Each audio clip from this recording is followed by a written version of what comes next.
केमिति बाहरे net run rate. एही रन रेट बड़ बड़ टीम रो खेल बिगाड़ी देई थाए। शेष पर्याय रे पहुंची आईपीएल 2024 लीग मैच। एही वर्ष आईपीएल लीग मैच बहुत रोमांचक रहिथिला। एही सीजन रे बहुत बड़ बड़ स्कोर देखिबाकू मिलिछि। चौका चौका वर्षा सहित बोलर्स मानकर मध्य दमदार प्रदर्शन रहिथिला। वर्तमान पॉइंट टेबल टॉप रे रहिछंती कोलकाता नाइट राइडर्स, 2 नंबर रे राजस्थान रॉयल्स एवं 3 नंबर रे सनराइजर हैदराबाद। एही तीनोटी टीम प्ले ऑफ पई क्वालिफाई हो जाइछंती। तेबे टॉप 4 रे पहुंचीबाकू वर्तमान 4टी टीम निजर दम लगाउछंती। से माने हेले सीएसके, आरसीबी, दिल्ली एवं लखनऊ सुपर जायंट।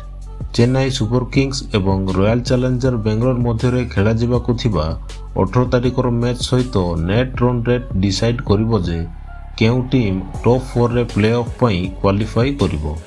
तेबे सही रन रेट केमिति बाहर करा जाए यह आमको बहुत कॉम्प्लिकेटेड लागे, किंतु यहाकू बाहर करबा बहुत इजी अटे। आपण मध्य सहजरे करि परिबे।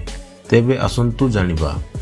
रन रेट बाहर करबा को हेले जदि कोनोसी टीम पूरा टूर्नामेंट खेली जेतिकी ओवर्स रे जेतिकी रन करिथिबे सेथिरे जेतिकी ओवर्स रे जेतिकी रन खर्च करिथिबे एज ए बॉलिंग टीम हिसाब रे ताकू माइनस कोले नेट रन रेट बाहरी थाए।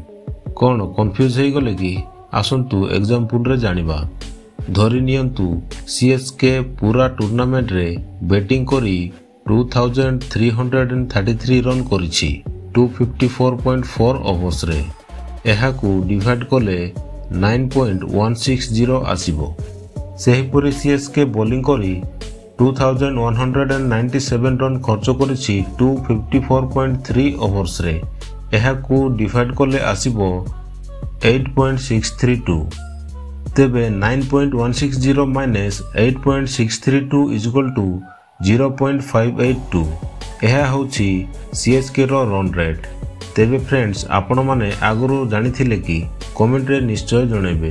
वीडियोटी शेष पर्यंत देखिबार धन्यवाद।